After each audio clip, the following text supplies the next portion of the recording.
pagi, kami ucapkan selamat datang kepada seluruh peserta, baik yang bergabung di Zoom maupun YouTube.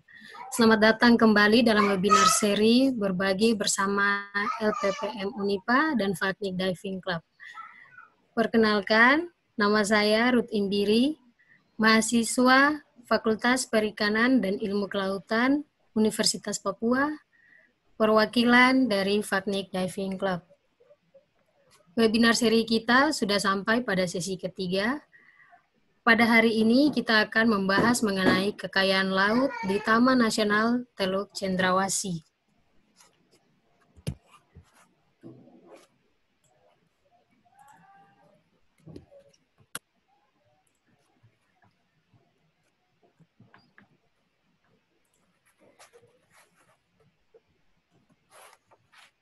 Saya akan membacakan tata tertib selama webinar berlangsung. Selama materi disampaikan, peserta wajib mematikan mikrofon. Peserta dapat mengajukan pertanyaan melalui kolom komentar, Zoom atau YouTube.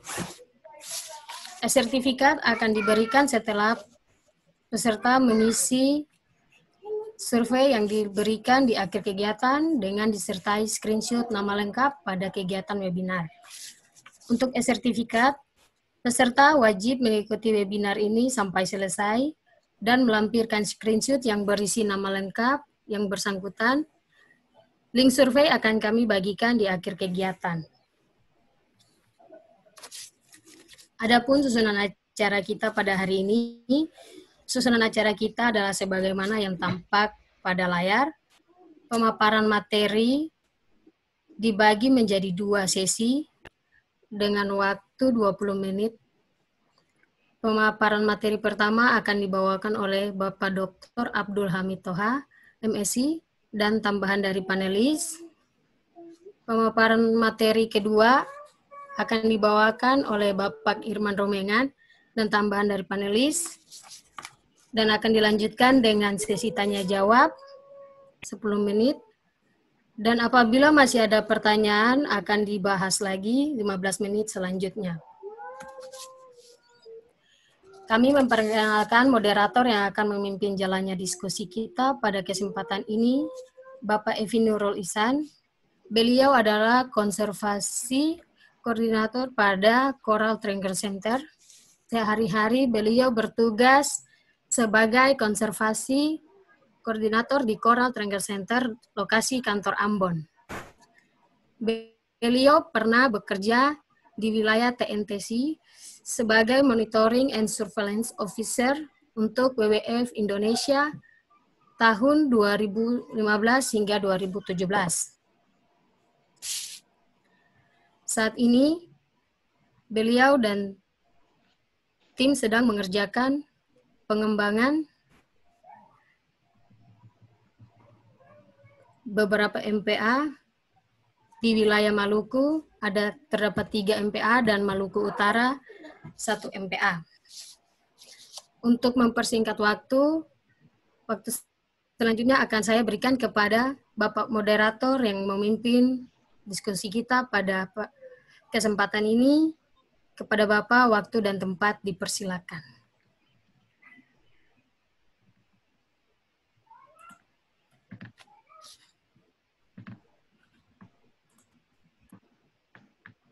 Baik, selamat pagi. Assalamualaikum warahmatullahi wabarakatuh. Salam sejahtera untuk kita semua.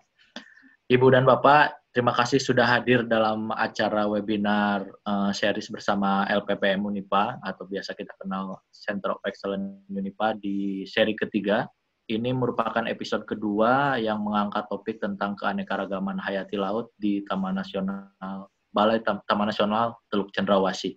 Episode ke-1 kemarin sudah dilaksanakan tentang tata kelola, yang mana pembicaranya juga dibawakan oleh Pak Ben Saroy selaku Kepala Balai Besar, dan minggu depan akan ada seri ketiga dengan tema atau topik mengenai Sosekbud, jadi sosial ekonomi dan budaya di Taman Nasional Teluk Cendrawasih. Hari ini kita dihadiri atau didampingi oleh 2 narasumber utama dan ada 3 panelis yang direncanakan akan berbagi tentang kondisi keanekaragaman hayati sumber daya laut di Taman Nasional Teluk Cendrawasih. Narasumber pertama kita yaitu Bapak Abdul Hamid Toha. Beliau adalah dosen Fakultas Perikanan dan Ilmu Kelautan Universitas Papua. Sehari-hari beliau aktif mengajar di program studi S1 Ilmu Kelautan, S1 MSP, D3 Budidaya, S2 Sumber Daya Akuatik, dan S3 Lingkungan di Universitas Papua. Beliau juga mengajar program studi S1 Biologi FMIPA di Universitas Islam Malang. Seperti itu. Penelitian beliau berfokus pada bidang kajian genetik organisme laut di BLKB, Bentang Laut Kepala Burung. Lalu kegiatan pengabdian masyarakat yang pernah dilakukan adalah menulis dan menerbitkan buletin bulanan konservasi biodiversitas Raja Ampat secara cetak maupun elektronik. Saat ini beliau sedang menerbitkan buku epigenetika bersama penulis dari Universitas Brawijaya dan Universitas Diponegoro. Saat ini Pak Abdul Hamid sudah bergabung bersama kita langsung live dari Malang. Seperti itu.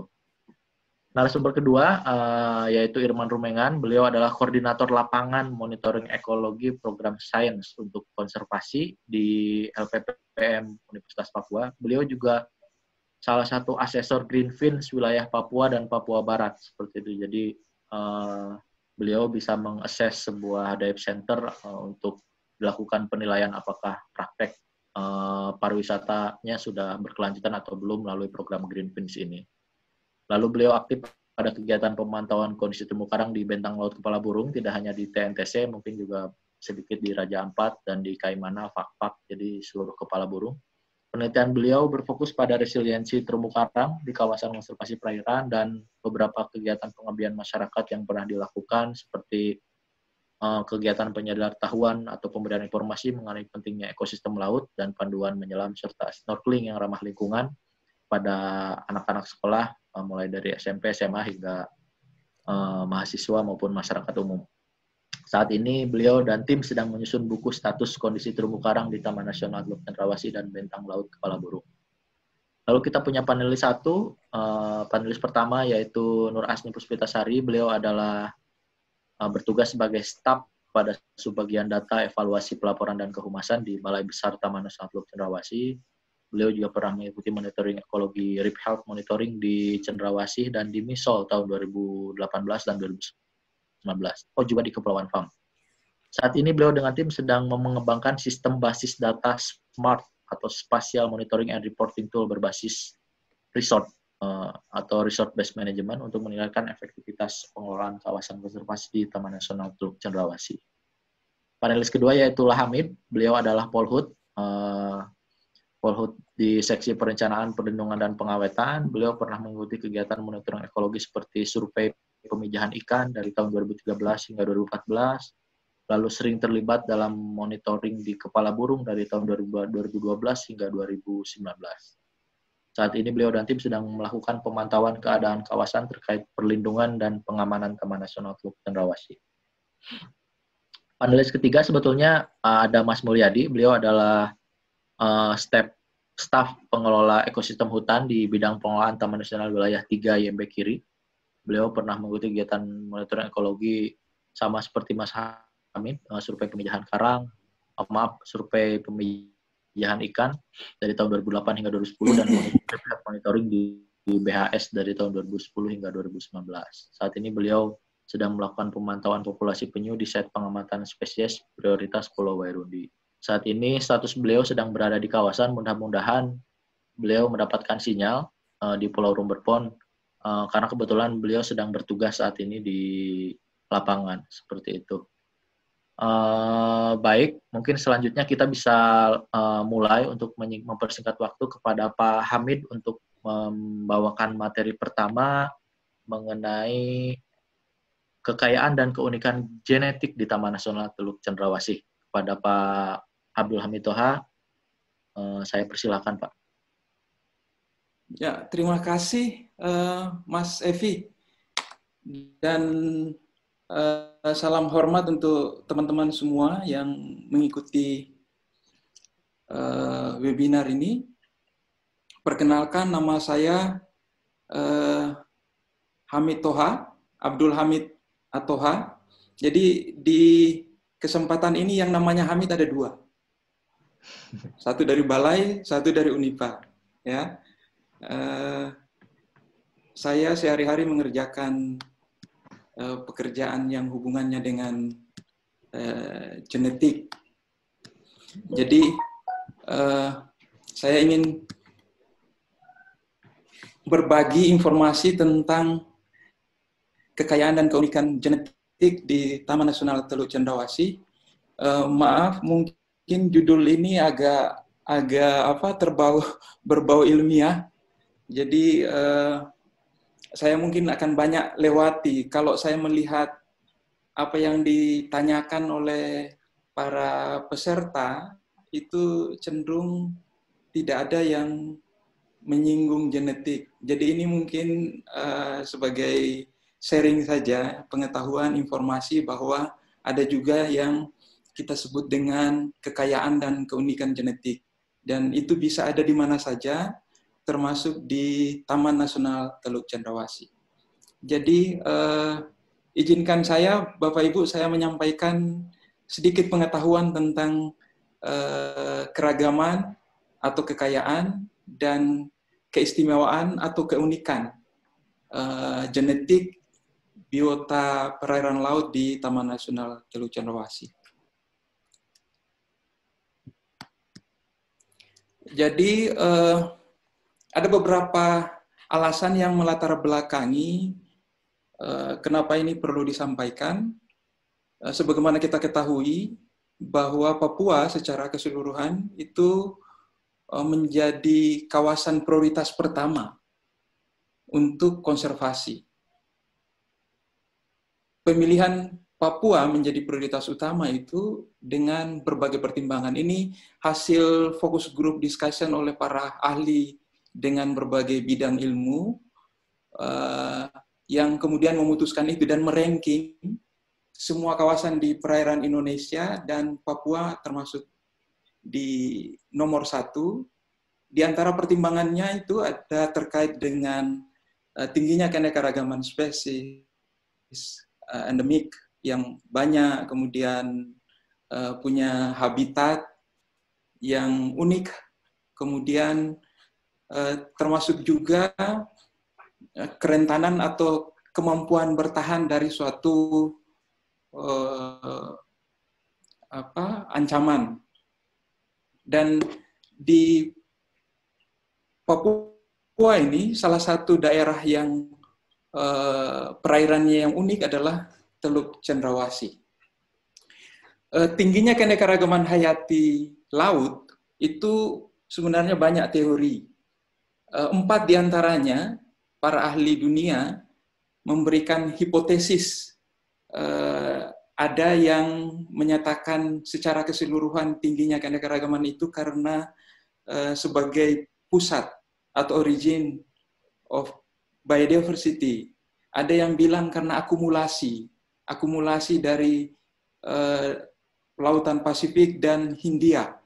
Ada yang menyebutkan karena ada overlap, ya, ada tumpang tindih dari Hindia dan Pasifik, dan ada juga yang menyatakan karena daerah yang tinggi keanekaragaman itu berlindung di tempat itu.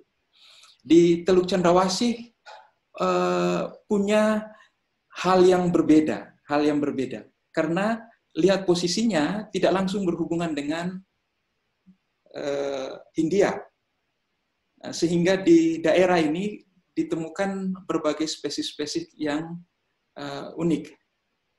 Nah, mengetahui uniknya ada berbagai cara, ada pendekatan ekologi, pendekatan spesies dan lain sebagainya. Nah, hari ini saya ingin menyampaikan salah satu pendekatan yang sering diabaikan, ya, yaitu pendekatan genetik. Genetik ini adalah salah satu tingkatan biodiversitas, ya, salah satu tingkatan biodiversitas. Jadi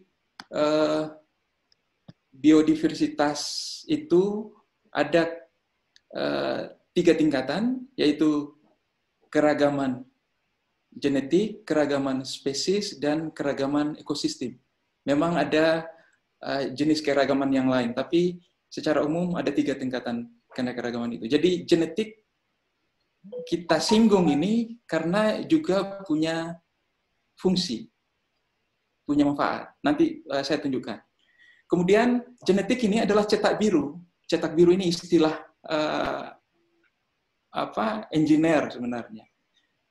Memang tidak terlalu tepat, tetapi bisa kita konotasikan seperti itu. Jadi bangun makhluk hidup itu berasal dari genetik. Ya, bahkan kenapa ada istilah tadi itu seperti tidak terlalu tepat, karena kalau cetak biru itu seperti fisik saja. Padahal genetik ini tidak hanya fisik, tetapi non fisik juga. Ya, jadi justru dia penting. Kemudian genetik ini mempengaruhi biodiversitas karena merupakan satuan struktural dan fungsional dari makhluk hidup.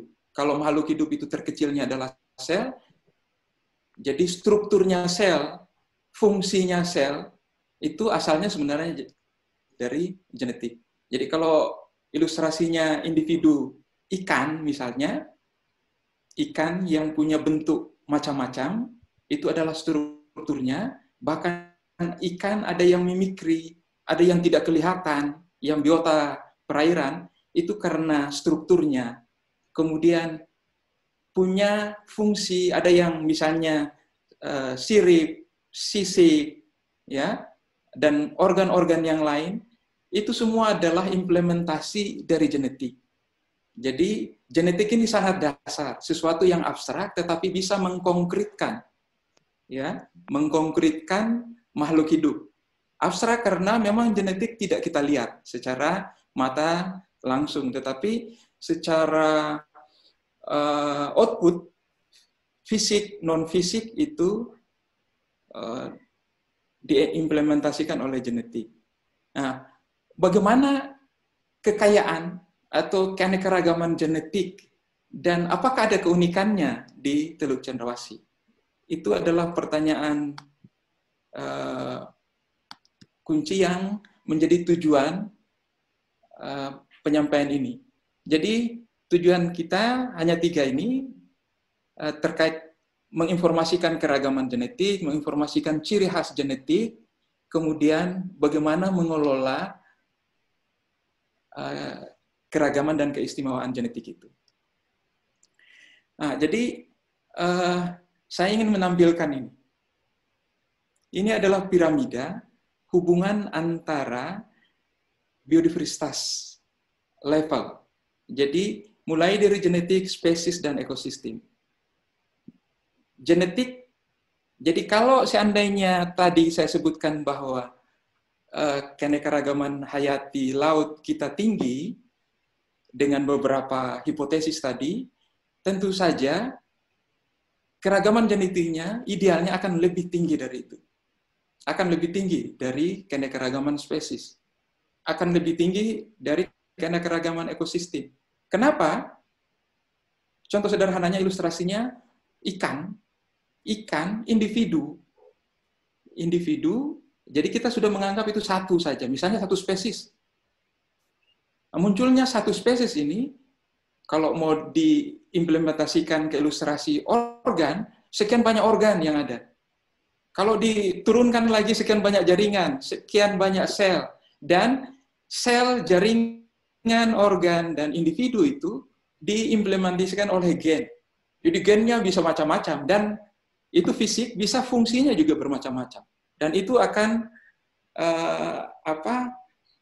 memberikan dampak penting pada spesies dan ekosistem. Jadi saya ingin menunjukkan keragaman genetik yang kita lihat di Teluk Cendrawasih secara umum dan di Taman Nasional Teluk Cendrawasih. Jadi di keragamannya bervariasi antara ada yang tinggi sekali, ada yang juga rendah. Ya, ini datanya.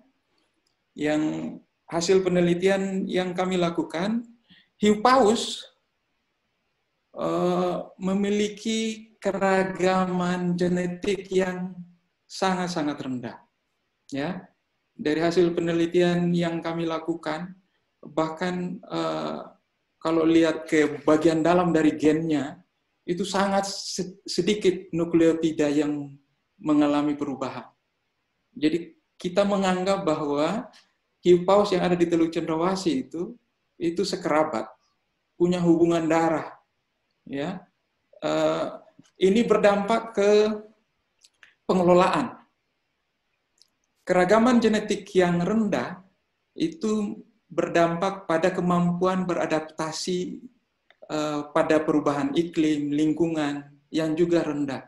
Ya, jadi kalau seandainya dengan kekerabatan yang sangat dekat ditunjukkan dengan keragaman genetiknya yang rendah, satu berdampak misalnya karena perubahan iklim, maka yang lainnya juga akan berdampak. Satu tidak mampu menyesuaikan diri karena ada perubahan suhu, perubahan asam laut, dan lain sebagainya, maka yang lain juga akan berdampak. Ini perlu perhatian dari kita. Hasil keragaman genetik yang hiu paus ini kita bandingkan dengan yang ada di Genbank.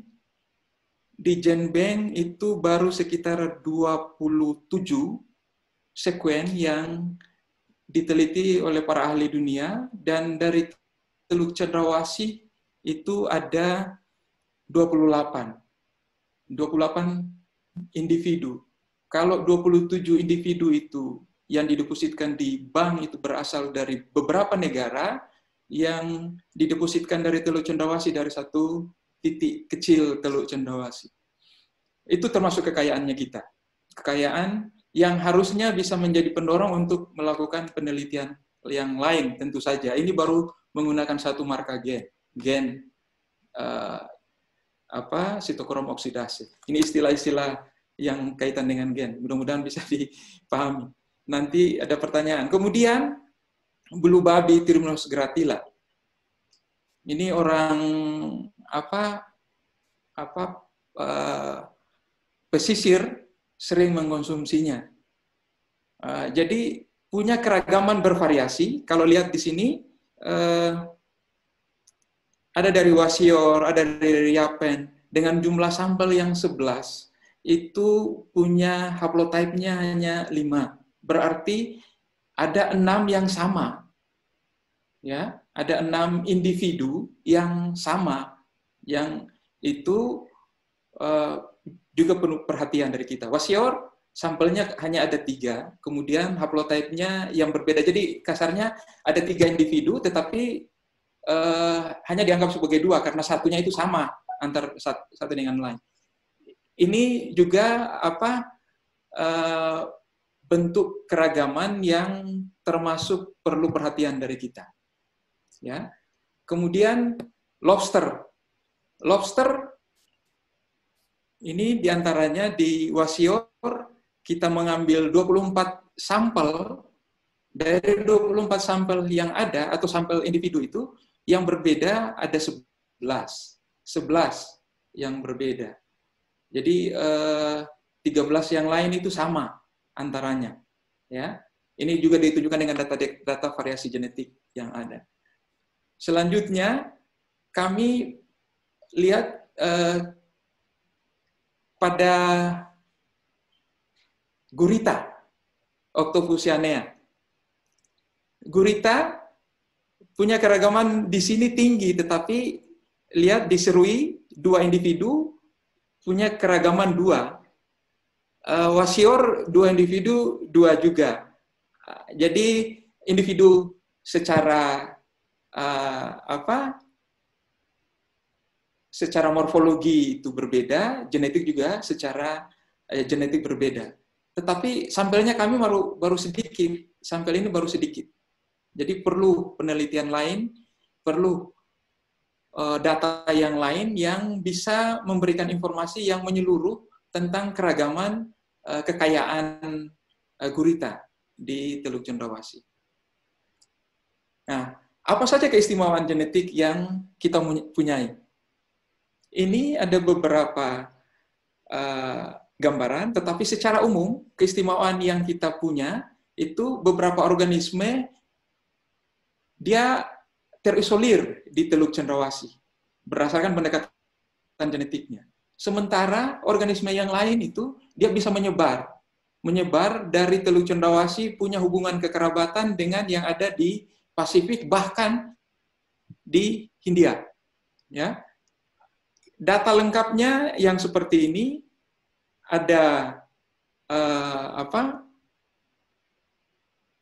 udang kuti-kuti kita sebut, udang mantis.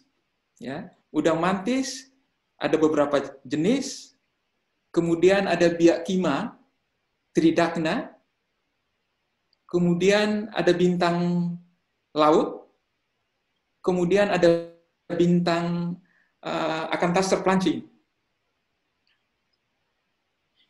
Jadi di Teluk Cendrawasih secara umum ini punya batasan, jadi dia tidak keluar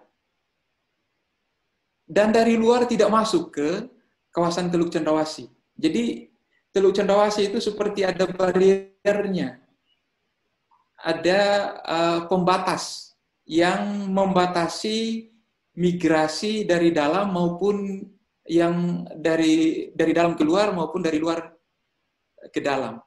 Secara terperinci saya sebutkan ini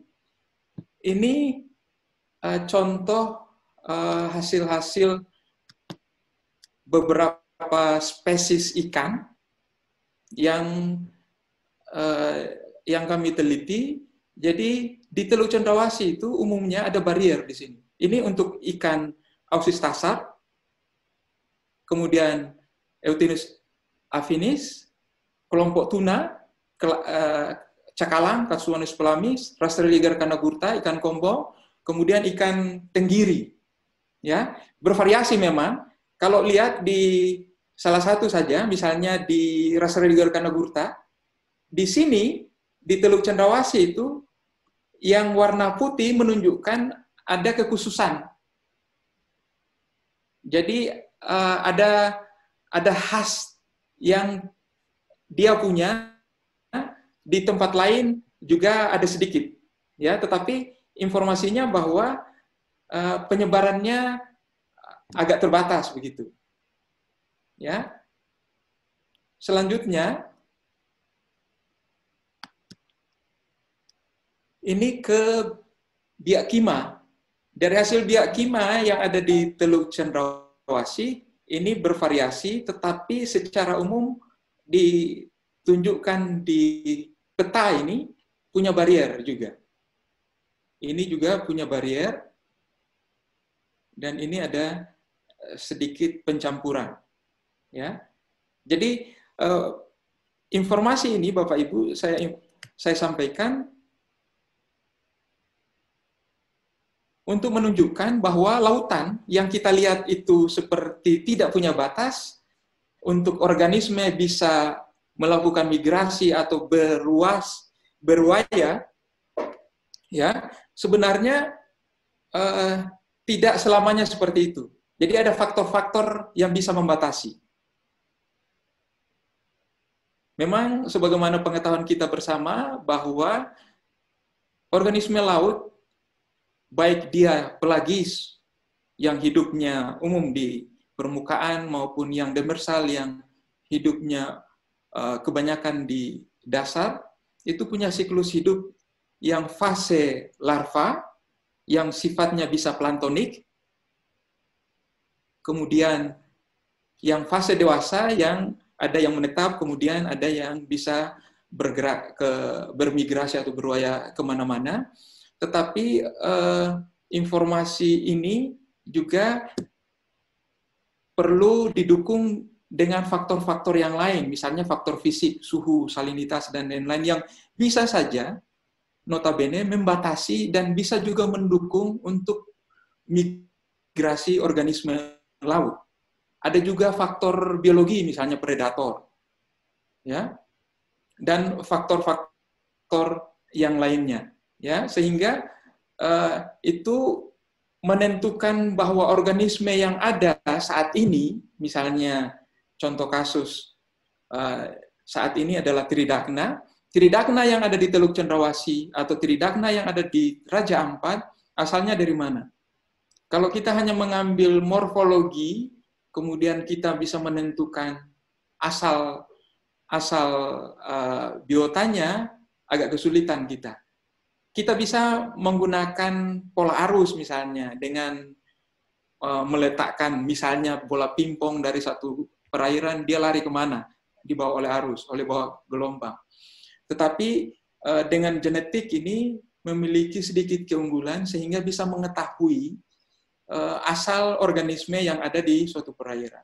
Apakah dia memang lahir di situ, besar di situ, atau kebalikannya. Genetik itu bisa memberikan jawaban untuk membantu mengetahui migrasi. Ingat, Bapak Ibu sekalian, bahwa migrasi ruaya adalah salah satu syarat atau kriteria yang digunakan untuk merancang kawasan konservasi. Ya. Ini juga hasil penelitian yang menunjukkan sedikit gambaran bahwa beberapa karang, ini dua jenis karang, Poecilopora dan Seriotopora, ini warna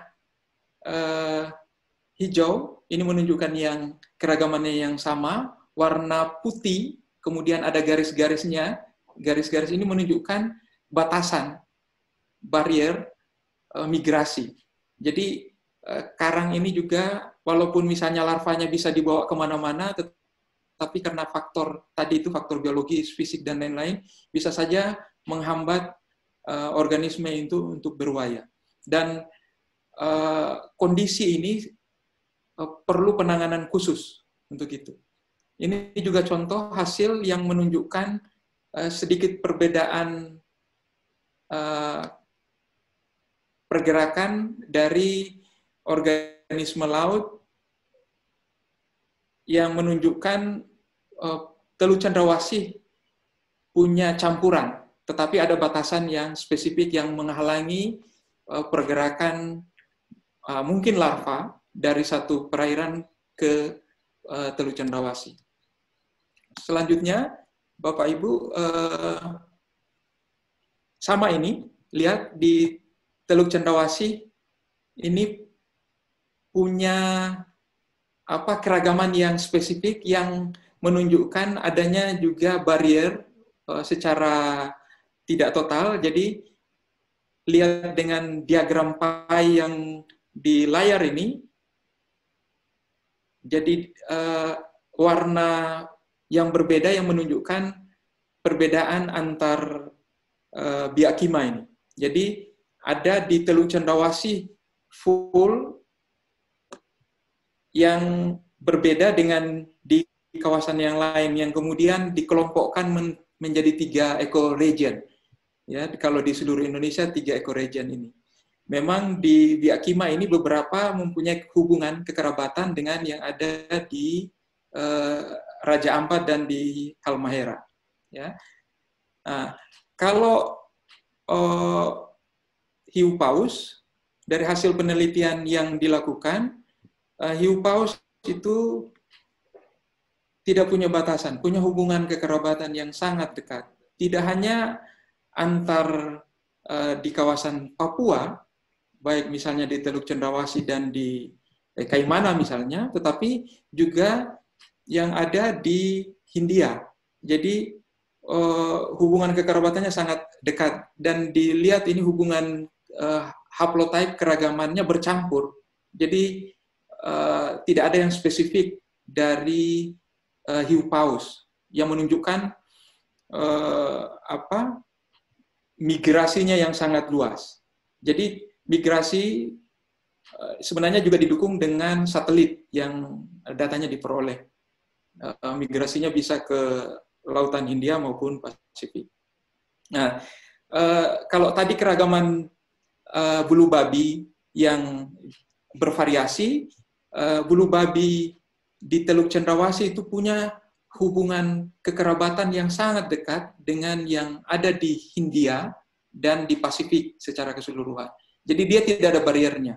Jadi larva yang ada di Teluk Cendrawasih atau sebaliknya yang ada di Hindia itu bisa saling bermigrasi, sehingga dari data genetik yang ada menunjukkan bahwa mereka punya hubungan kekerabatan yang sangat-sangat dekat.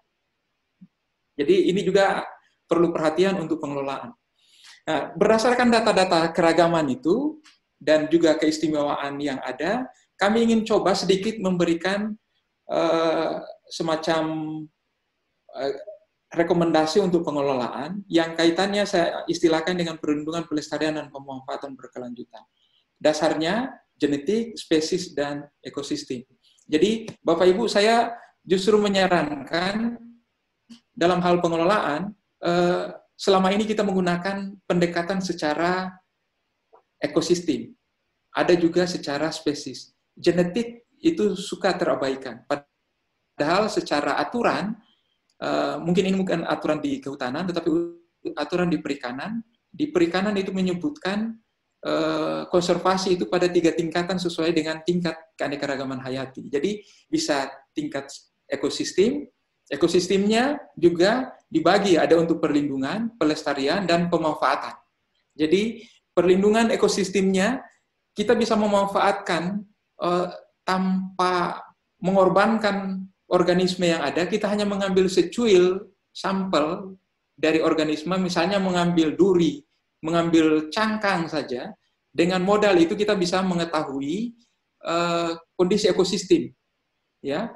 Bahkan kita bisa mengetahui sebenarnya organisme apa saja yang hidup di situ. Bukan hanya organisme yang saat ini, bahkan bisa untuk waktu yang lalu. Itu apa keunggulan pendekatan genetik, ya, pendekatan genetik. Jadi pengelolaan yang saya sebutkan dengan tingkat ekosistem ini kita dekati dengan genetik. Jadi misalnya kita ambil DNA lingkungan. Dengan modal DNA lingkungan, kita ngambil air laut. Ya, kita mengambil air laut contohnya. Air laut itu kita bawa ke lab. Di lab nanti kita bisa mengidentifikasi organisme laut apa saja yang hidup di perairan itu. Tanpa perlu kita mengorbankan organisme yang akan kita teliti. Apalagi misalnya organismenya adalah organisme yang terancam. Ya. Nah, dengan kemampuan teknologi genetik sekarang kita bisa mengetahui hal itu. Ya. Kemudian tadi filogeografi ini yang tidak hanya spasial, tidak hanya ruang, tetapi juga temporal, waktu, filo. Jadi evolusinya dilihat.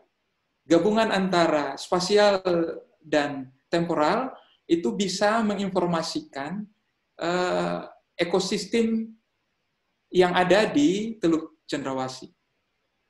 Dengan modal ini juga kita bisa menyusun atau mengetahui unit-unit konservasi yang harusnya kita buat. Apakah seberapa luas, ya, bagaimana bentuknya? Karena informasi genetiknya itu bisa kita dapatkan kalau kita memanfaatkan data-data genetik yang ada. Untuk melestarikan ini hal yang utama adalah membiarkan dinamika lingkungan terjadi. Tentu saja membiarkan proses evolusi ini dengan kondisi lingkungan yang baik. Saat ini kita misalnya menjadi lokasi tempat pembuangan sampah plastik misalnya, sadar atau tidak sadar. Padahal itu juga mengancam biota yang ada. Ya, jadi maksud untuk melestarikan perubahan evolusioner ini dalam kondisi yang baik. Pemanfaatan berkelanjutan utamanya adalah melakukan penelitian, melakukan monitoring, melihat waktu demi waktu kondisi lingkungan yang ada. Tentu saja dengan bantuan, walaupun tingkat ekosistem dengan bantuan genetik. Tingkat spesies, ini kita misalnya melihat spesies yang terancam, spesies yang dilindungi. Mungkin itu menjadi prioritas untuk melakukan perlindungan pada tingkat spesies. Identifikasi bisa kita lakukan dengan DNA barcode. DNA barcode ini bisa kita mudah dilakukan dibanding dengan secara morfologi. Sekali lagi, untuk pemanfaatan berkelanjutan perlu ada penelitian yang mendalam. Nah, sekarang tingkat genetik. Yang utama yang saya soroti di sini adalah biopiracy. pencurian kekayaan genetik yang mudah, sangat mudah dilakukan oleh siapa saja. Tadi contohnya saya bilang hanya mengambil air laut saja, kita bisa mendapatkan kekayaan biota di situ. Kekayaan biotanya dari mana? Dari genetiknya. Ya, jadi dengan modal hasil isolasi DNA, genom kita dapatkan, itu kita bisa memanfaatkan bioinformatika, kemudian kita rubah urutan nukleotida, genom, DNA, genom itu ke urutan asam amino protein. Jadi protein apa-apa saja yang ada. Kemudian nanti diperlakukan dengan antigen misalnya. Bisa jadi nanti ada yang kalau selama ini biorepresentasi itu fungsinya sebagai sumber pangan, sumber papan, sumber sandang, sumber obat-obatan, dan lain-lain, itu bisa saja kita dapatkan. Sumber energi, dan seterusnya. Jadi, itu perlu perhatian, karena dengan hal yang ada sekarang, kayaknya agak kita bisa mudah pencurian kekayaan genetik itu terlaksana. Tapi bukan berarti kemudian kita mencurigai siapapun.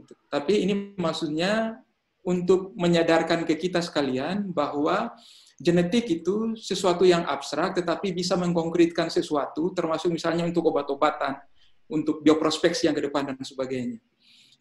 Terakhir, Bapak Ibu, saya memberikan rekomendasi terkait dengan 4 hal.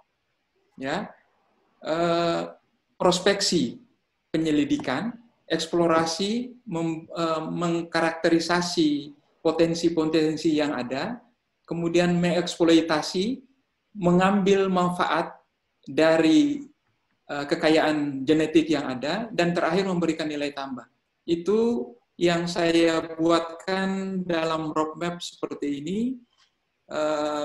Ada objeknya, prospeksi, objeknya eksplorasi, objeknya eksploitasi, dan memberikan nilai tambah dengan output yang demikian, yang harapannya biodiversitas lautnya kita tetap terkonservasi dalam arti bahwa bisa melindungi, bisa melestarikan, bisa memanfaatkan secara berkelanjutan. Mohon maaf kalau terlalu panjang, nanti ada kesempatan untuk diskusi.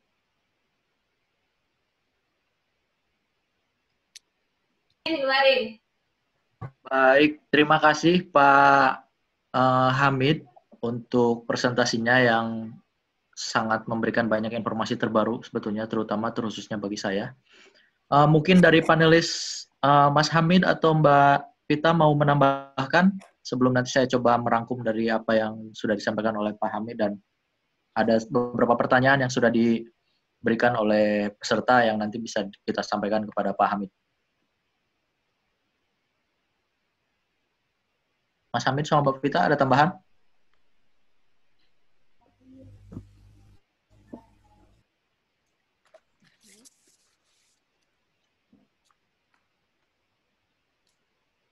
Terima kasih atas kesempatannya, sangat bermanfaat sekali presentasi dari Pak Hamid Toha tadi.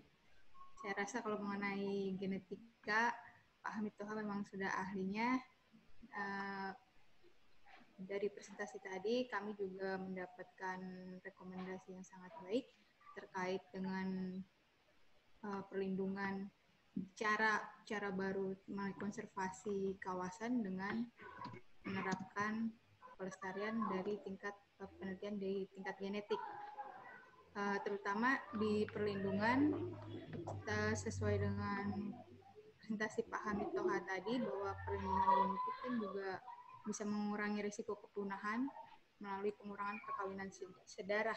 Jadi di TNTC 2018 itu pernah menerbitkan buku Hiu Paus TNTC, itu Bapak Hamid Toha juga yang salah satu editornya, mengenai riset dan monitoring berbasis geografis, biologis, ekologis, industri, dan prospektif Hiu Paus di TNTC. Jadi di salah satu hasil penelitiannya itu disebutkan bahwa keragaman genetik hiu paus itu di TNTC sangat rendah. Jadi ada aliran genetik dan terjadi pencampuran genetik itu antar individu dan populasi TNTC dengan wilayah global. Jadi dugaan kuatnya terjadi perkawinan sedarah yang dapat menimbulkan depresi. Jadi berdasarkan paparan dari Pak Hamid Thoha, kita perlu mengupayakan cara baru untuk melestarikan, untuk konservasi di tingkat genetik. Jadi tidak hanya spesies dan ekosistem. Selama ini kan kita belum ke arah di tingkat genetik. Saya rasa itu saja sih yang dapat saya sampaikan. Sisanya saya rasa paparan dari Pak Hamid Thoha sudah jelas, sangat jelas sekali. Kemudian kami juga menawarkan apabila ada yang peserta yang mau berminat terhadap buku Hiu Paus Taman Nasional Teluk Cendrawasih yang disusun juga salah satunya dari Bapak Hamid Thoha, nanti bisa kami beremail atau ke call center seperti kemarin, nanti akan dikirimkan slogannya.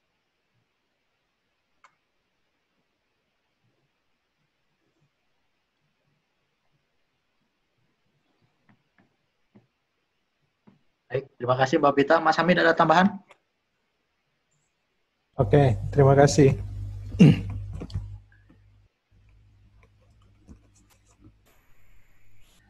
Jadi dari materi yang diberikan oleh Pak Hamid tadi, mungkin ada beberapa poin yang saya tangkap yang dijelaskan oleh Pak Hamid bahwa untuk di Teluk Cendrawasih itu yang dilakukan penelitian genetiknya masih sangat sedikit.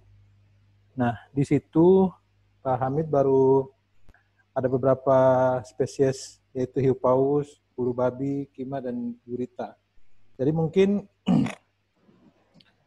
hal ini bisa kami tawarkan atau meningkatkan minat mahasiswa atau mahasiswi khususnya buat di Universitas Papua untuk melakukan penelitian lebih lanjut lagi ke tingkat genetik yang mungkin bisa lagi ke spesies yang lain seperti mungkin masih ada dugong atau penyu dan lain-lain. Jadi sehingga mungkin bisa menjawab yang tadi ada pertanyaan yang itu tentang asal muasal dari kima itu sendiri mungkin belum bisa terjawab. Jadi mungkin kalau mahasiswa-mahasiswi di Unipa atau di mana saja yang mau melakukan penelitian mungkin bisa ke TNTC untuk soal genetik, ya mungkin kami bisa fasilitasi sehingga lebih dalam lagi untuk mengetahui soal genetik yang ada di Teluk Cendrawasih. Mungkin seperti itu.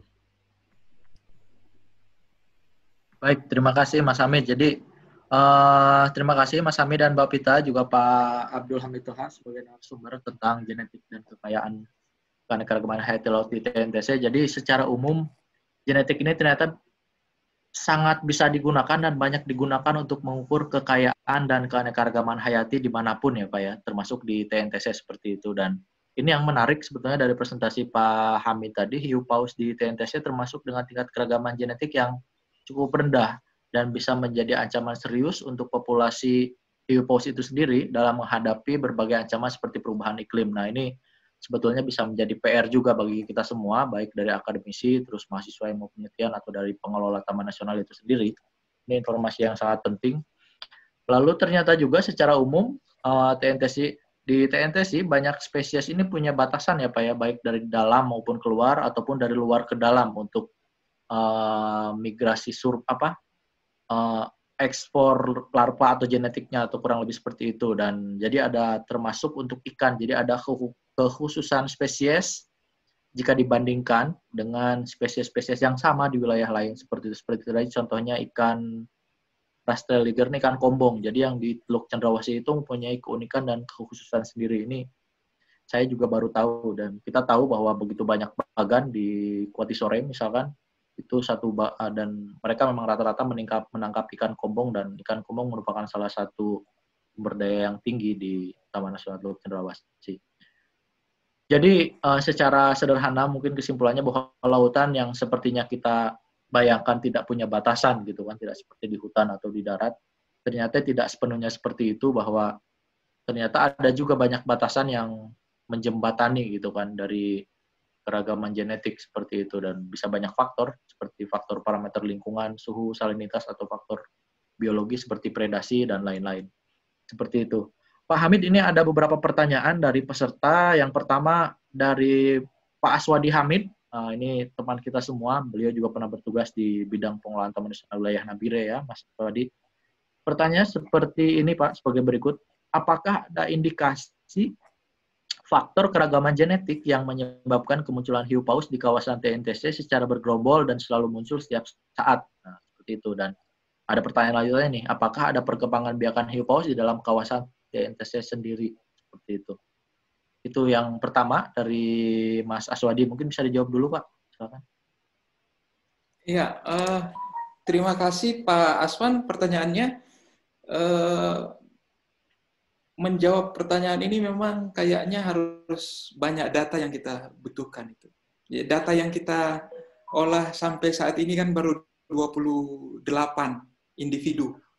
Ya, baru 28 individu, dan itu pun kita hanya melihat keragaman dan hubungannya. Kita tidak melihat aspek yang lainnya. Padahal genetik ini kan bisa saja hal yang lain. Jadi dari data secara fisik atau secara morfologi, ukuran yang hiu paus yang datang ke Teluk Cendrawasih itu kan ukurannya kecil, juvenil yang banyak. Kemudian yang sampai 2019 kemarin betina hanya 4 individu. Kemudian yang dominannya adalah yang jantan.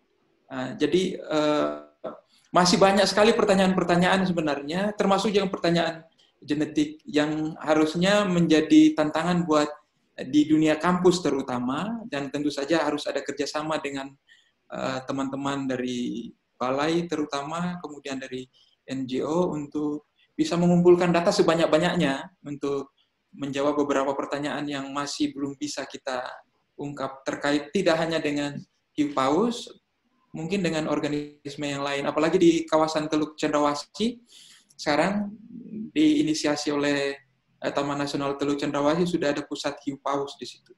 Jadi itu juga bisa masuk di dalam bagian untuk menjadi objek kajian nanti. Jadi pertanyaan memang masih banyak hubungannya dengan apa yang terkait dengan biota laut, dan itu butuh kerja besar, dan kerja besar ini butuh banyak orang, dan sebenarnya itu bisa dilakukan dengan kolaborasi antar berbagai instansi, berbagai disiplin ilmu. Jadi mungkin itu hal yang saya sampaikan. Terima kasih Pak Hamid untuk jawabannya. Ada pertanyaan tambahan lagi dari Bapak Kezia Saloso. Pertanyaan untuk Pak Hamid, apa yang bisa menjadi ancaman serius terhadap spesies dengan keunikan gen yang berkerabat dekat dan hanya bermigrasi di sekitar dalam Teluk Cendrawasih? Nah, ini penting.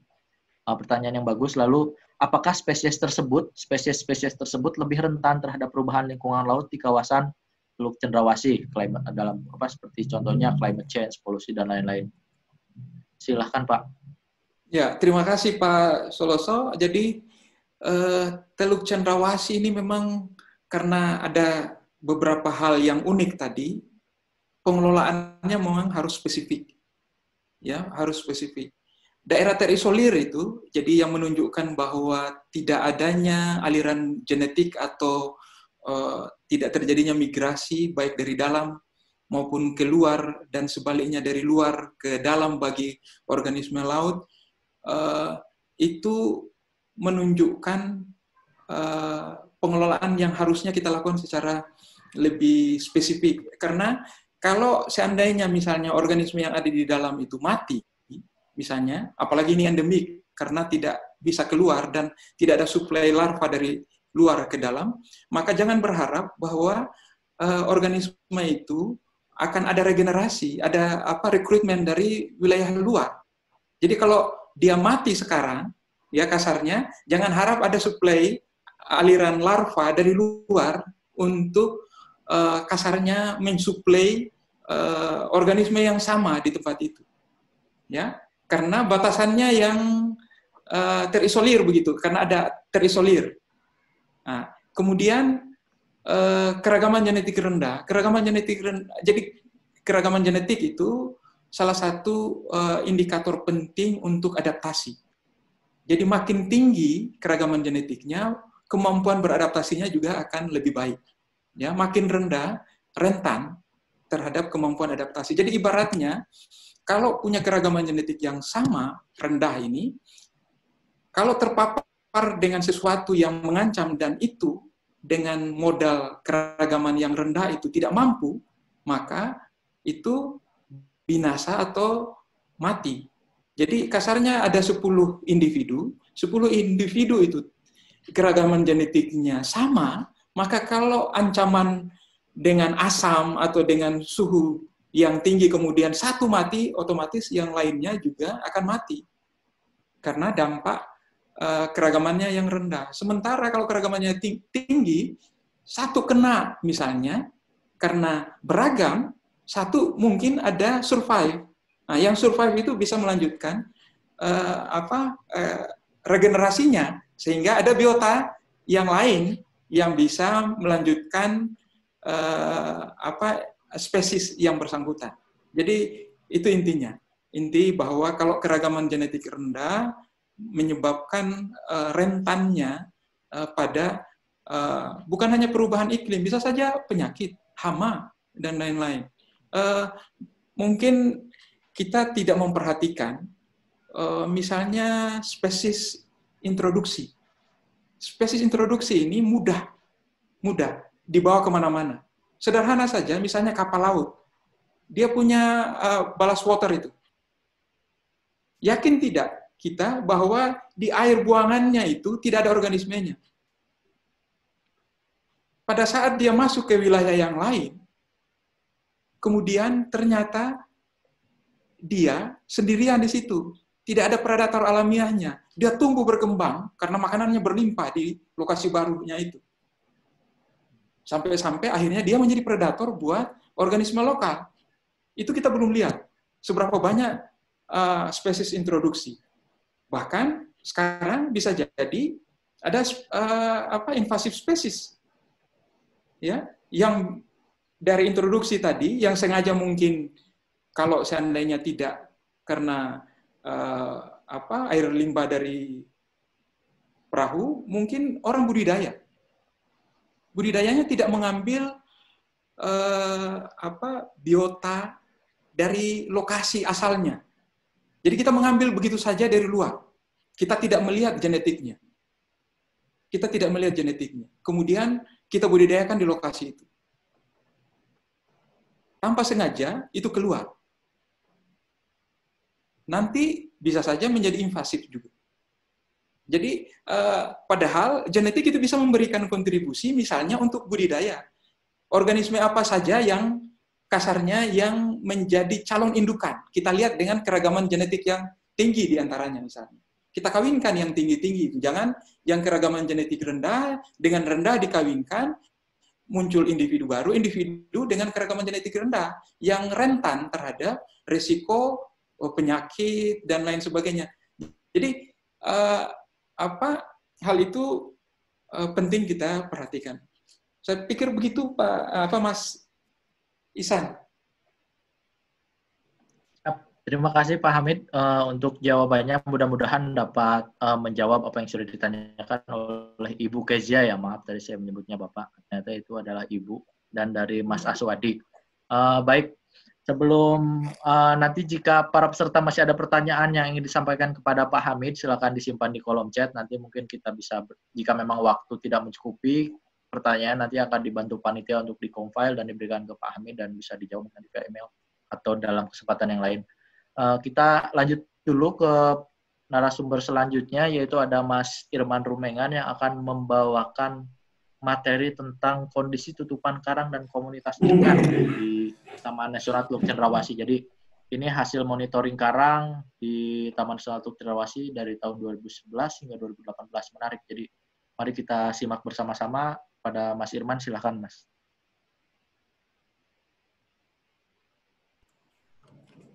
Oke, selamat pagi semuanya.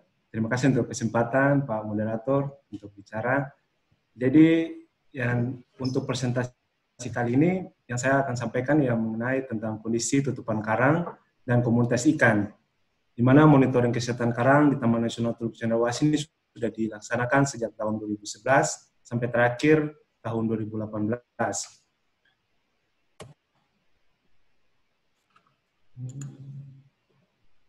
Ya, untuk tim monitoring sendiri itu terdiri dari Universitas Papua, dari Balai Besar Taman Nasional Teluk Cendrawasih, pemerintah daerah Teluk Wondama, PTD Blut KKP Raja Ampat, ada dari WWF Indonesia untuk site di Nabire dan Wasior, ada juga dari Konservasi Alam Nusantara, afiliasi dengan TNC, terus ada juga teman-teman dari Konservasi Internasional, kita juga ada tim monitoring dari masyarakat lokal dan juga mahasiswa. Mahasiswa ini ada dari mahasiswa UNIPA, dari Undip, dan mahasiswa dari lainnya. Dan juga para peneliti yang bergabung pada tim monitoring kesehatan karang ini. Jadi ini merupakan tim besar yang melakukan kegiatan kesehatan terumbu karang di Taman Nasional Teluk Cendrawasih. Tujuan monitoring ini intinya adalah untuk kita, ujungnya adalah sebenarnya untuk pengelolaan, di mana tahap pemantauan, kalau serta dapat lihat di grafik ini, sini ada muncul pertanyaan bagaimana kondisi tutupan karang, bagaimana kondisi ikan yang ada di Taman Nasional Teluk Cendrawasih. Dari pertanyaan-pertanyaan tersebut itu kita lakukan pengambilan data. Nah, pengambilan data itu data yang telah kita ambil, kita olah, terus kita analisis, kita interpretasi, dan kita komunikasikan. Maka akan ada namanya prinsip pengelolaan. Untuk tujuan umum untuk monitoring ini adalah yang pertama mengetahui kondisi kesehatan karang, di mana kita akan melihat tutupan karang, itu present tutupan karang keras hidup, dan lainnya. Dan selanjutnya adalah ikan, kita akan melihat biomasa dan kelimpahan ikan. Selanjutnya, informasi itu kita akan berikan kepada pengelola kawasan konservasi. Untuk metode monitoring, kita menggunakan protokol kesehatan pengamatan kesehatan terumbu karang yang dikeluarkan oleh Green dan Wilson pada tahun 2009 dan juga diperbarui oleh Ahmadiyah et al. Pada tahun 2003. Di mana untuk data tutupan karang kita menggunakan metode point intercept transect. Sedangkan untuk data ikan, kita menggunakan metode underwater visual census dan menggunakan transek sabuk. Di gambar ini, teman-teman semua dapat lihat kalau untuk karang ada 3 transek, di mana panjang transek untuk satu transek yaitu 50 meter, jadi ada 3 transek, jadi ada 3 kali pengulangan untuk melihat tutupan karang keras. Sedangkan ikan ada 5 transek, di mana panjang transeknya satu transek yaitu 50 meter, ada 5 kali pengulangan dalam satu lokasi, dan kalau untuk ikan ditambah dengan metode long swim, kita berenang sejauh 400 meter atau selama 20 menit. Ini dilakukan pada kedalaman 10 meter. Untuk lokasi monitoring, di sini terlihat pada peta, untuk lokasi titik penyelaman di kawasan Taman Nasional Teluk Cendrawasih ada sekitar 29 titik site penyelaman yang kita lihat tutupan karang dan juga biomasa ikannya, dan juga ada 6 lokasi titik kontrol yang berada di luar kawasan. Ini unik karena lokasi ini berada di 2 kabupaten, ini merupakan titik yang berada di Kabupaten Teluk Wondama, dan ini merupakan titik yang ada di Kabupaten Nabire atau Provinsi Papua. Untuk pelaksanaan monitoring, untuk baseline, data dasar yang teman-teman atau senior-senior lain sudah lakukan itu baseline-nya pada tahun 2011 untuk data dasarnya. Terus untuk pengulangan pertama dilakukan pada tahun 2016, ini Pak Moderator sendiri mungkin juga ada, dan ulangan terakhir atau ulangan kedua yaitu pada tahun 2018. pelaksanaan monitoring dijadwalkan pada tahun ini, tapi karena ada pandemi corona, jadi ditunda untuk tahun depan.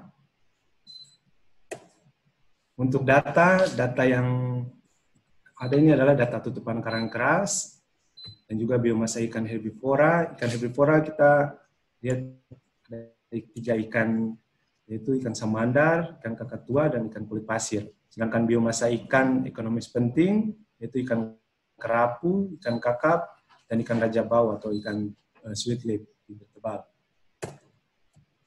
Hasil monitoring yang kami dapatkan yaitu ini merupakan status kondisi tutupan karang keras pada tahun 2018, di mana rata-rata itu sekitar 40% ke atas, di mana pada lokasi timur Kuati Sore, ini merupakan lokasi yang memiliki tutupan karang keras tertinggi di Taman Nasional Teluk Cendrawasih. Diikuti di Pulau Numamurang, ini memiliki lokasi tutupan karang keras yang tinggi. Sedangkan lokasi yang memiliki tutupan karang keras rendah itu terdapat di Barat Panggar dan di Tanjung Menembre. Untuk lebih akuratnya, di peta tutupan karang keras hidup di Taman Nasional dapat dilihat di screen ini. Kalau kita semua dapat melihat, ini semua rata-rata warnanya hijau. Hijau ini merupakan tutupan karang keras yang berkisar antara lebih dari 35% tutupan karangnya. Sedangkan yang kuning, itu ada sekitar berapa lokasi itu yang tutupan karangnya di antara 19-35%, dan hanya ada 2 lokasi yang tutupan karangnya berkisar antara 0-19%. Jadi secara umum tutupan karang keras pada tahun 2018 di Taman Nasional Teluk Cendrawasih terlihat baik. Ini merupakan tren tutupan karang, di mana terlihat pada tahun pengamatan pertama di tahun 2011 atau untuk baseline itu sekitar 40%, ini merupakan rata-rata tutupan karang kerasnya. Terjadi penurunan pada tahun 2016, tapi terjadi kenaikan pada tahun 2018. Dari melihat tren ini, kita melihat juga bahwa ini terjadi tren positif kenaikan tutupan karang keras yang ada di Taman Nasional Teluk Cendrawasih. Jika dibandingkan dengan tutupan alganya yang pada tahun 2011 sekitar 9, dan 2016 menurun ke 5, dan 2018 terus menurun. Ini kalau kita lihat sama-sama antara tutupan karang keras dan alga ini saling bertolak belakang. Jadi tutupan karang keras trennya meningkat, sedangkan alganya menurun. Ini menandakan resiliensi tutupan karang di Taman Nasional Teluk Cendrawasih ini merupakan resiliensi yang tinggi. Karena perkembangbiakan karang lebih baik dibandingkan alga. Ini grafik untuk status biomasa ikan herbivora dan karnivora.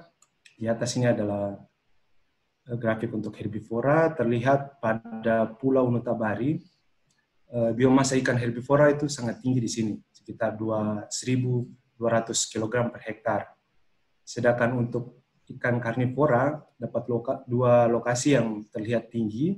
Yang pertama di Pulau Row, dan yang kedua di Pulau Angromeos. Ini biomasa ikan karnivoranya sangat tinggi di kedua lokasi tersebut. Di peta ini ditunjukkan juga bahwa biomasa ikan herbivora di Taman Nasional Teluk Cendrawasih terlihat ini banyak yang merah atau dia punya biomasa kisaran antara 0 sampai 100, tapi juga ada 3 lokasi yang hijau. Yang hijau ini menandakan bahwa biomasa ikannya itu lebih dari 500 kg per hektar. Ini untuk ikan karnivora kebanyakan merah, tapi ada 2 lokasi yang biomasa ikannya lebih dari 500 kg per hektar. Jika melihat dari peta sebelumnya, herbivora di Pulau Angromeos ini dia stabil, jadi tetap hijau. Jadi lokasi ini bagus untuk, maksudnya ketersediaan ikannya banyak di Pulau Angromeos. Untuk tren biomasa antara ikan herbivora dan karnivora terlihat di grafik. Untuk yang biru ini, untuk biomasa ikan herbivoranya itu trennya positif atau meningkat. Dari waktu pertama pengambilan data pada tahun 2011, meningkat pada tahun 2016, dan meningkat lagi pada tahun 2018. Untuk karnivora tidak terlalu berbeda jauh, namun pada Tahun 2016 terjadi penurunan, namun pada terakhir kita mengambil data pada tahun 2018 dia terjadi kenaikan jika dibandingkan dengan tahun 2015. Untuk temuan-temuan pada saat monitoring yang kami dapatkan selama pelaksanaan monitoring di tahun 2018, yaitu kami masih menemukan bekas bom baru di 4 lokasi, baik di dalam maupun yang ada di luar kawasan.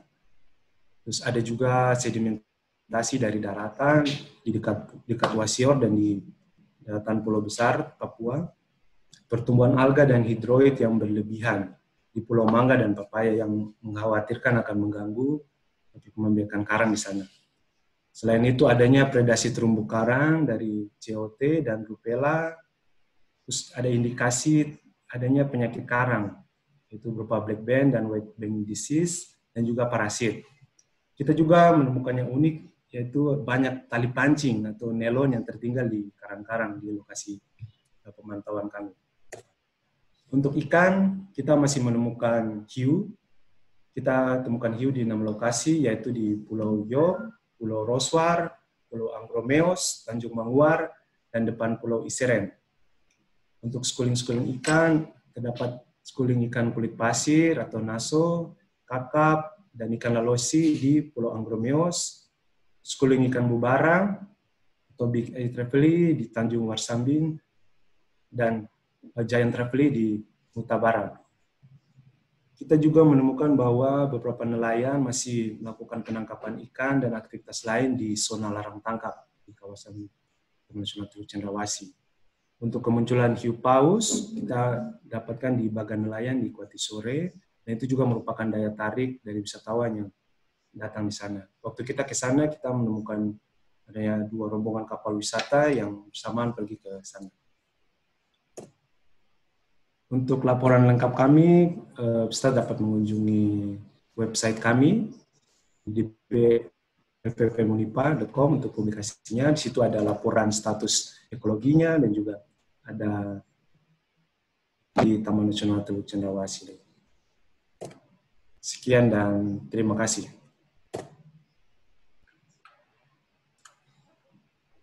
Terima kasih banyak Mas Irman untuk materinya. Jadi sangat penting ini. Suatu hal yang perlu kita perhatikan bersama juga karena salah satu pengambilan data yang time series juga sangat penting untuk pengelolaan di sebuah kawasan Taman Nasional. Mungkin ada tambahan dari Mas Hamid dan Mbak Pita, silahkan siapa duluan? Oke. Terima kasih atas waktu yang diberikan. Mungkin saya hanya menambahkan untuk materi tadi, untuk pengambilan data karang yang kami lakukan di kawasan Taman Nasional Teluk Cendrawasih, sebenarnya ada beberapa titik di luar kawasan, yaitu di Kabupaten Manokwari Selatan dan di Kabupaten Nabire, itu di Pulau Mambor ya. Hal ini dilakukan untuk tetap kami melakukan pengambilan data di titik di luar kawasan itu untuk mengetahui atau menjadi acuan. Jadi sebagai perbandingan antara kesehatan terumbu karang di dalam kawasan Taman Nasional Teluk Cendrawasih dan yang ada di luar kawasan Taman Nasional Teluk Cendrawasih. Mungkin seperti itu. Terima kasih. Terima kasih Mas Hamid. Mbak Pita ada tambahan? Sedikit saja mungkin ya. Jadi reef health monitoring itu merupakan salah satu bentuk pengelolaan kita di kawasan Taman Nasional Teluk Cendrawasih dengan pengambilan keputusan berbasis sains. Jadi reef health monitoring adalah data yang kita gunakan, data informasi yang sahih, jadi tidak palsu dan berasal dari fakta dari lapangan. Jadi data-data tersebut kita gunakan untuk pengambilan keputusan. Jadi sangat menarik di tahun 2018 kemarin terakhir bahwa tutupan karang keras hard coral di TNTC itu lebih tinggi dibandingkan dengan rata-rata tutupan karang untuk masing-masing indikator di bentang laut kepala burung. Tapi sebaliknya untuk biomasa ikannya di kita itu lebih rendah, paling rendah dibanding dengan kawasan bentang laut kepala burung yang lain. Nah, hal-hal seperti ini menjadi dasar yang pasti, misalnya dari sains secara pasti, data kawasan, data dari lapangan untuk pengambilan kebijakan selanjutnya. Seperti contoh penerapan SASI, karena di suatu kawasan itu biomasanya rendah, ikannya menurun dibandingkan tahun sebelumnya, jadi akan kita sosialisasikan ke masyarakat. Ternyata masyarakat menanggapi dengan positif, dengan langsung mengusulkan untuk pemberlakuan SASI di wilayahnya, baik itu SASI jenis atau SASI semua jenis, SASI semua spesies. Jadi RHM ini merupakan salah satu bentuk upaya kita untuk pengelolaan kawasan konservasi. Mungkin itu saja. Terima kasih. Baik, terima kasih Mbak Pita untuk tambahannya, dan dari Mas Amin juga. Jadi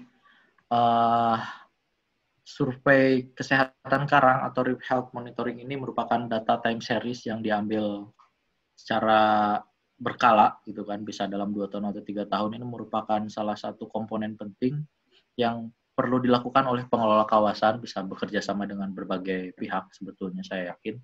Jadi data time series ini bisa digunakan sebagai salah satu bentuk evaluasi efektivitas pengelolaan di sebuah kawasan konservasi atau taman nasional, seperti itu ya. Jadi supaya kita bisa melihat apakah zona inti ini sudah berhasil melindungi habitat penting atau biota penting, spesies penting yang ada di dalamnya atau tidak, seperti itu. Atau bahkan di zona pemanfaatan yang terumbu karangnya malah makin bagus, seperti itu, dan lain sebagainya. Jadi ada banyak faktor dan ukuran yang bisa kita lihat nantinya. Lalu kalau kita lihat dari hasil presentasi, secara umum tren meningkat untuk tutupan karang keras meskipun sempat turun pada tahun 2016 dan naik lagi tahun 2018. Sementara untuk kelompok ikan herbivore meningkat tiap tahun dari 2011, 2016, dan 2018. Sementara untuk ikan karnivor sempat turun pada tahun 2016 dan sedikit meningkat di tahun 2018, seperti itu. Ada pertanyaan ini dari peserta untuk Mas Irman. Yang pertama dari Pak Sudarwanto dari PPI Sulawesi. Mohon penjelasan apa sih yang menyebabkan tren penurunan karang keras pada tahun 2016?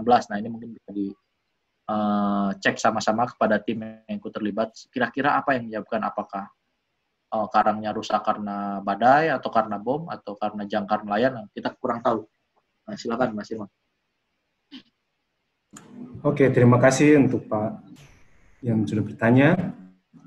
Terjadi penurunan pada tahun 2016 ini memang, ini sebenarnya ada kita tim super tim yang ada di sini, mungkin bisa nanti sebentar menambahkan untuk jawabannya.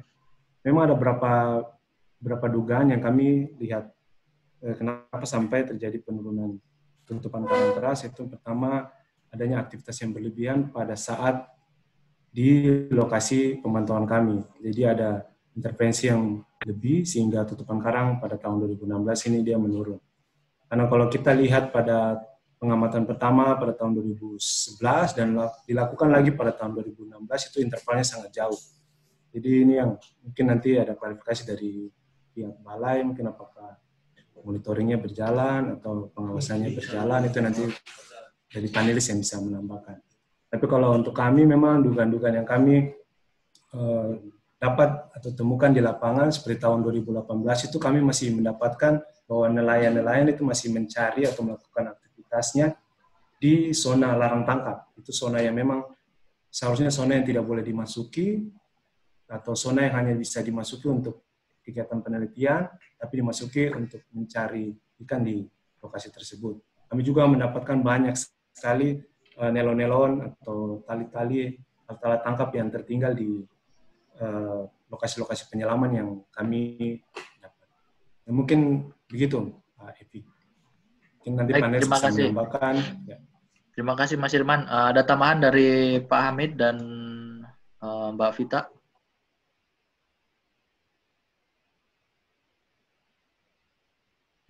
Oke, terima kasih.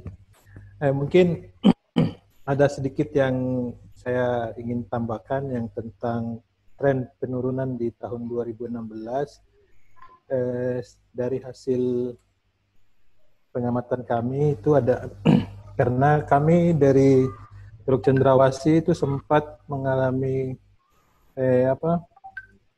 kurangnya patroli di lapangan, sehingga kita sebenarnya tidak bisa menutup mata juga karena aktivitas masyarakat yang masuk di dalam kawasan itu cukup tinggi, sedangkan kami petugas di lapangan itu sangat minim, sehingga ya hal-hal yang tidak diinginkan seperti pengambilan hasil ikan dengan menggunakan alat tangkap yang tidak ramah lingkungan itu sangat ada, tapi tidak terlalu signifikan. Nah, untuk kerusakan atau penurunan hard coral, ini sebenarnya kita tidak bisa juga katakan karena aktivitas manusia, karena bisa saja karena cuaca atau gelombang di pesisir atau faktor sebenarnya paling ini kita bisa katakan faktor cuaca juga sangat mempengaruhi kerusakan karang. Mungkin seperti itu. Terima kasih. Baik, terima kasih Mas Hamid. Bapak itu ada tambahan nggak? Kalau tidak, kita lanjut ke pertanyaan selanjutnya. Lanjut saja. Lanjut saja ya. Pertanyaan selanjutnya ada dari Ibu Femi. Ini entah nanti saya salah lagi. Ibu Femi atau Bapak Femi Hukum. Mohon konfirmasi kepada presenter. Pada saat pengamatan atau sensus ikan visual tersebut, apakah dilakukan secara konsisten pada saat air duduk, ataukah pada saat air surut ke pasang atau sebaliknya? Karena hal ini akan berpengaruh terhadap fluktuasi kelimpahan atau jenis ikan. Seperti itu. Ini sama pertanyaannya mirip-mirip dengan yang disampaikan oleh Melki Sanyar dari peserta kita yang gabung di YouTube. Apakah pengambilan titik di dalam kawasan dan di luar kawasan mungkin ya sama banyak atau tidak? Jika tidak, bagaimana mengukur keterwakilannya? Nah, ini penting. Jadi silakan dijawab oleh teman-teman narsum dan panelis. Terima kasih. Oke, terima kasih untuk pertanyaannya. Saya coba menjawab untuk yang pertama tentang kondisi konsisten kita pengambilan data. Memang untuk pengambilan data ini waktunya kita sudah konsisten setiap tahun. Jadi pada saat bulan yang sama di kawasan Taman Nasional Teluk Cendrawasih di bulan perairan saat teduh, dan juga kita melakukan pengambilan data di lapangan itu pada slek air yang stabil. Jadi konsisten selama beberapa tahun ini kita pengambilan data di waktu yang memang sudah konsisten sama. Dan untuk pemilihan kenapa lebih banyak titik yang berada di dalam kawasan dan di luar kawasan itu, sebenarnya di kawasan kontrol itu kita ingin membandingkan apakah kawasan yang tidak ada intervensi dari pihak perlindungan, kondisinya bagaimana dengan kawasan yang sudah ditetapkan sebagai kawasan konservasi. Untuk penetapan jumlahnya ini sudah dari melewati beberapa tim yang melaksanakan pertama studi awal ke sana, melihat beberapa lokasi yang cocok untuk dijadikan, apakah itu cocok untuk melihat kondisi status di Taman Nasional Cendrawasih atau belum. Ini sudah melewati beberapa tim. Jadi seperti begitu Mas Epi. Mungkin ada tambahan dari Mas Epi sendiri yang sudah pernah terlibat. Baik, terima kasih Mas Irman. Mas Hamid, ada tambahan? Saya rasa jawaban sama Irman itu sudah cukup jelas. Jadi mungkin lanjut. Oke. Lanjut ke pertanyaan selanjutnya dari Ibu Desi Lontoh, tapi ini ke Pak Hamid ya. Jadi mungkin sekarang kita mulai masuk ke sesi yang pertanyaan yang bisa gabung ya. Jadi bisa ke Mas Irman atau ke Pak Hamid juga. Pak Hamid, monitor apakah ada standby? Halo Pak Hamid. Ya. Oh ya, Pak Hamid. Pak Hamid, ada pertanyaan dari Ibu Desi Lontoh dari peserta kita di YouTube. Apa yang berfungsi sebagai barrier terhadap gen flow di Teluk Cendrawasih? Proses apa yang menyebabkan keragaman genetika yang tinggi di Teluk Cendrawasih? Silakan, Pak. Iya. Terima kasih Ibu Desi dari LIPI ya, kalau saya tidak salah. ada beberapa faktor. Dua faktor utama mungkin hubungannya dengan faktor oceanografi. Kalau lihat arus itu cenderung tidak terkoneksi sempurna ke Teluk Cendrawasih. Misalnya dari utara Papua Nugini melewati begitu saja nanti ke bagian barat, nanti ketemu dengan Halmahera Edi. Nah, mungkin itu yang salah satu faktor. Yang kedua mungkin yang paling penting ini adalah faktor geologi. Jadi sejarah bumi atau secara spesifiknya Teluk Cendrawasih itu. Kalau lihat secara keseluruhan Indonesia, tingginya keanekaragaman hayati laut itu kan ada proses perkembangan juga. Yang dulunya awalnya justru yang tinggi itu di lautan Atlantik sana, Mediterania. Kemudian dengan proses perubahan bumi, akhirnya sampai ke bergeser sampai ke akhirnya ke Indo-Pasifik, Indonesia, kemudian yang masuk di Coral Triangle itu menjadi pusatnya. Jadi ada proses-proses alamiah geologi yang turut membantu tingginya keanekaragaman hayati dan tingginya keunikan spesies biota laut yang ada di suatu perairan.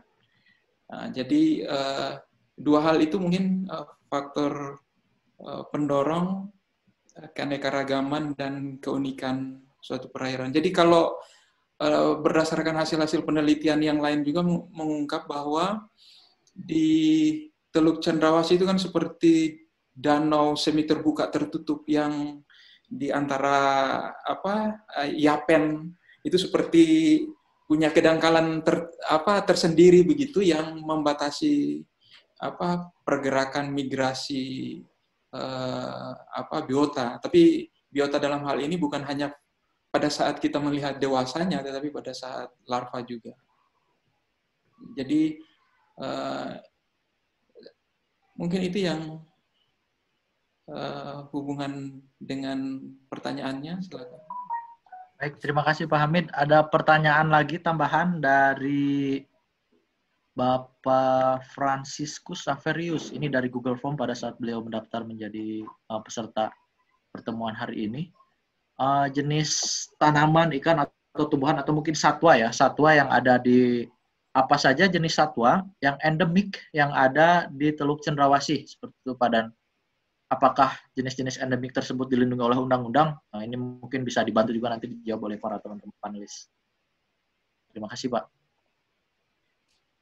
Terima kasih, Pak Saverius. Jadi ada beberapa spesies endemik yang ada di Teluk Cendrawasih, yang bahkan ada beberapa yang baru, temuan baru.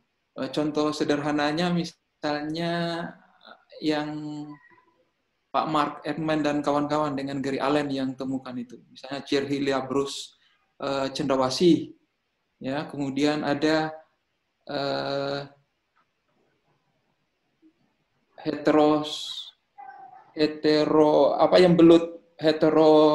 Conger SP, belut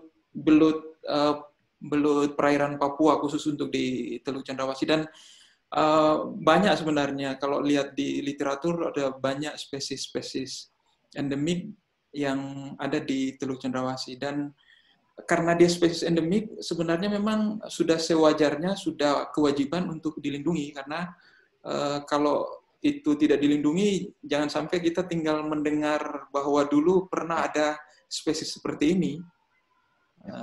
Jadi itu jadi masalah nanti ke depan, bahwa kita punya peninggalan biota yang biotanya hanya tinggal nama, tapi kita sudah tidak memiliki lagi. Jadi spesies endemik atau yang daerah terisolir itu memang yang kalau secara genetik itu ditunjukkan dengan adanya struktur genetik itu perlu dilindungi. perlindungannya dengan berbagai cara tentu saja. Kalau tadi yang saya sebut itu seolah-olah, jangan berpikir bahwa seolah-olah genetik saja bisa menyelesaikan segala masalah, tidak. Ini pengalaman juga selama ini kita pengelolaan sumber daya itu cenderung hanya menggunakan satu aspek. Hasilnya tidak maksimal, tidak optimal. Kalaupun tidak terlalu baik, tetapi tidak optimal. Jadi harusnya ada multidisipliner dan tidak bisa single fighter, harusnya ada sekian banyak kerjasama. Tidak hanya instansi pemerintah, instansi swasta juga. Tidak hanya dalam negeri, bisa juga luar negeri. Yang penting ada kemauan, ada yang endemik, yang terancam, yang terisolir itu harus dilindungi. Ya, pikir demikian, Mas. Ya. Terima kasih Pak Hamid. Memang menarik tadi kalau jika memperhatikan presentasi dari Pak Hamid tentang barrier itu harusnya ya Pak ya, mungkin idealnya bisa menyebabkan akan ada banyak spesies yang endemik gitu, yang hanya tinggal di Teluk Cendrawasih karena banyak barrier genetik tersebut. Yang saya ingat seperti beberapa hewan yang endemik di Cendrawasih itu seperti ada Papuan Garden Eel, itu hanya di Teluk Cendrawasih, terus ada Cendrawasih mantrisim, mantis shrimp, udang mantis yang khusus hanya ada di Cendrawasih. Terus hiu walking shark juga kalau tidak salah. Jadi walking shark yang di Raja Ampat di Halmahera dengan yang di Cendrawasih itu beda spesies dan itu endemis seperti itu. Ada Chromis unipa juga saya ingat. Jadi ada satu ikan namanya Chromis unipa. Jadi dia hanya endemik di Cendrawasih seperti itu. Jadi dulu dikasih nama unipa. Universitas Papua seperti itu. Ada pertanyaan menarik lagi. Ini mungkin buat Mas Irman dari peserta kita di YouTube. Pertanyaannya yaitu bagaimana menghitung laju pertumbuhan karang karena melihat dari grafik sebelumnya terlihat ada penurunan kemudian naik signifikan di tahun 2018. Dan apa faktor utama yang mendukung hal tersebut? Ini mungkin lebih ke metode apa yang digunakan mungkin ya. Jadi untuk menghitung seperti apa? Silakan Mas Irwan. Ya, terima kasih untuk pertanyaannya. Jadi untuk kita mengukur laju pertumbuhan itu kembali ke metode untuk pengambilan data. Kita menggunakan point intercept transect, di mana data yang kita catat itu merupakan bentuk pertumbuhan dari karang. Jadi ada sekitar 24 lepom bentuk pertumbuhan karang yang kita catat.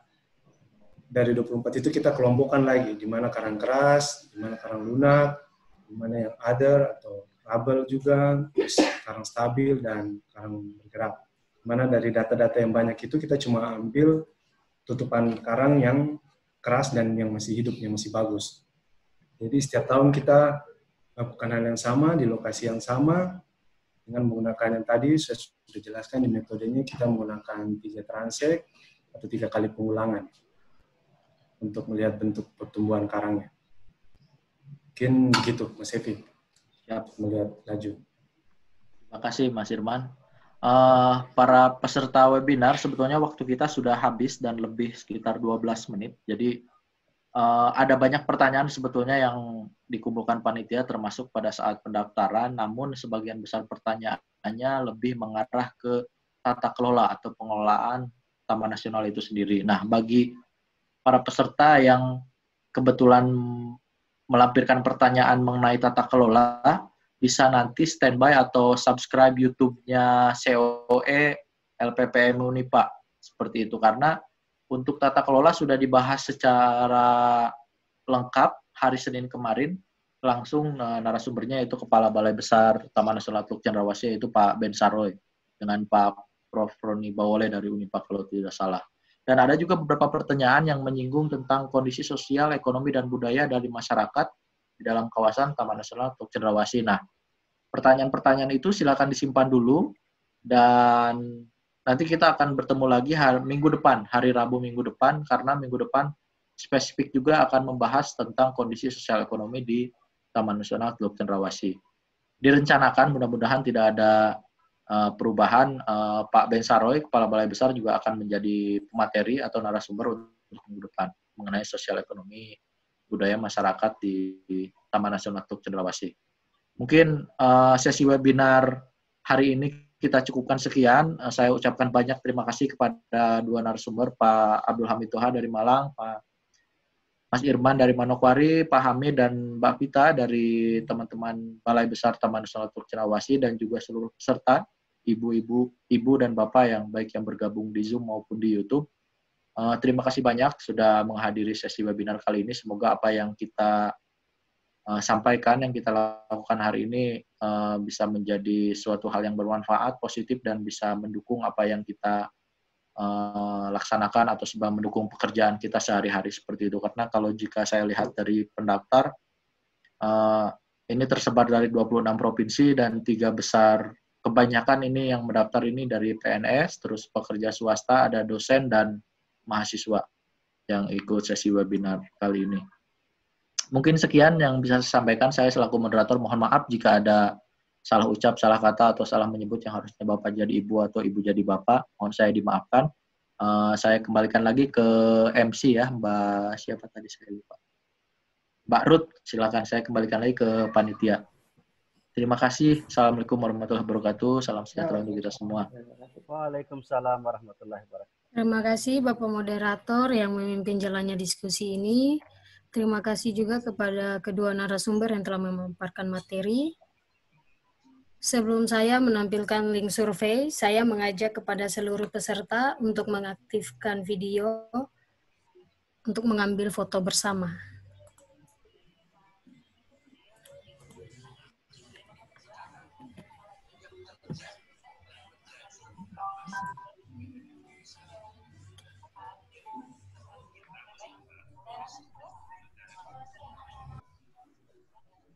Baik, bisa tahan posenya, boleh bebas pose. 1, 2, 3. Oke, sebentar.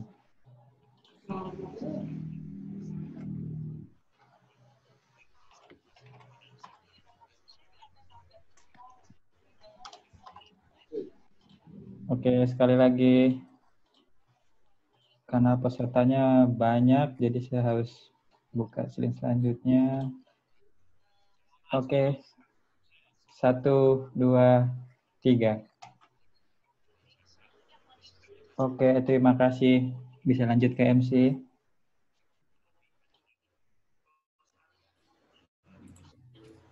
Ini adalah link survei kepada seluruh peserta agar dapat mengisi. Sudah kami bagikan pada kolom chat. Kami mengucapkan terima kasih kepada seluruh peserta yang telah bergabung bersama kami dalam webinar seri 3, baik yang bergabung di Zoom maupun YouTube. Sampai bertemu di webinar selanjutnya pada minggu depan, hari Rabu, tanggal 8, yang akan membahas kehidupan sosial masyarakat di TNTC. Narasumber adalah Kepala Balai TNTC dan dosen FPIK Unipa.